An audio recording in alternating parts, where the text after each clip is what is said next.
মে দিবস বা শ্রমিক দিবস আন্তর্জাতিকভাবে প্রতি বছর ১ মে বিশ্বব্যাপী পালিত হয়। পৃথিবীর বিভিন্ন দেশে শ্রমজীবী মানুষ এবং শ্রমিক সংগঠন রাজপথে সমাবেশ ও শোভাযাত্রার মাধ্যমে দিবসটি পালন করে থাকে।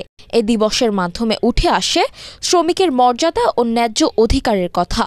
কিন্তু আমরা ভুলে যাচ্ছি আমাদের দেশের আরও ২০ লাখ শ্রমিকের কথা, যারা তথাকথিত শিশু শ্রমিক নামে পরিচিত, যাদের কম টাকায় বেশি খাটিয়েও পুষিয়ে নেওয়া যায়।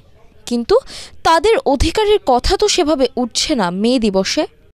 ছোট্ট বয়সেই এই শিশুরা কাঁধে তুলে নিয়েছে পরিবারের দায়িত্ব, নিজের শৈশব বিসর্জন দিয়ে সংগ্রামী জীবনে লড়াই করে চলেছে অনবরত।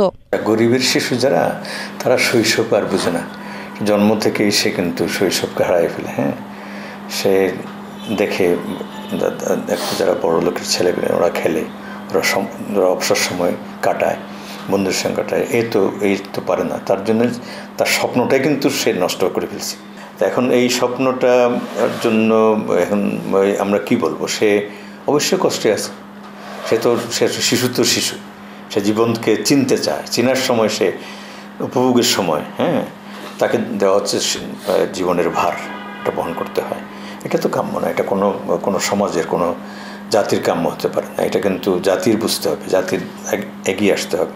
কলমের পরিবর্তে হাতে তুলে নিয়েছে যন্ত্রপাতি।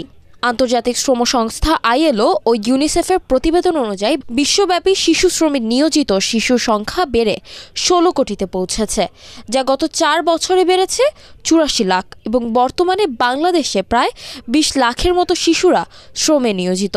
আমরা যেমন আজকাল দেখবো যে আমরা শিক্ষার খুব গুরুত্ব দিচ্ছি আমরা, ঠিক আছে, কিন্তু শিশু শ্রমের জন্য তো এরকম কোনো গুরুত্ব কোনো পলিটিক্যাল পার্টিরও দিতে দেখিনি।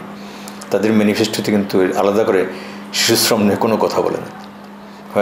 শিশুরা হয়তো ভোটার না, সেই জন্য হয়তো বলে না, কিন্তু ওরা আগামী দিনের ভোটার, তো ওরা আগামী দিনের রাষ্ট্র চালাবে, আগামী দিনের রাষ্ট্রের অর্থনীতির হাল ধরবে শিশুরা, তাই না? এদের জন্য রাষ্ট্র এবং বিশেষ করে রাজনৈতিক দলগুলো এই তাদের পরিকল্পনা থাকা দরকার, সুনির্দিষ্ট পরিকল্পনা, এবং একবারে পরিষ্কার করে জাতিকে বলা দরকার তাদের ভূমিকা কী। আফরিন আক্তার, আমরা করব জয়, ATN বাংলা, ঢাকা।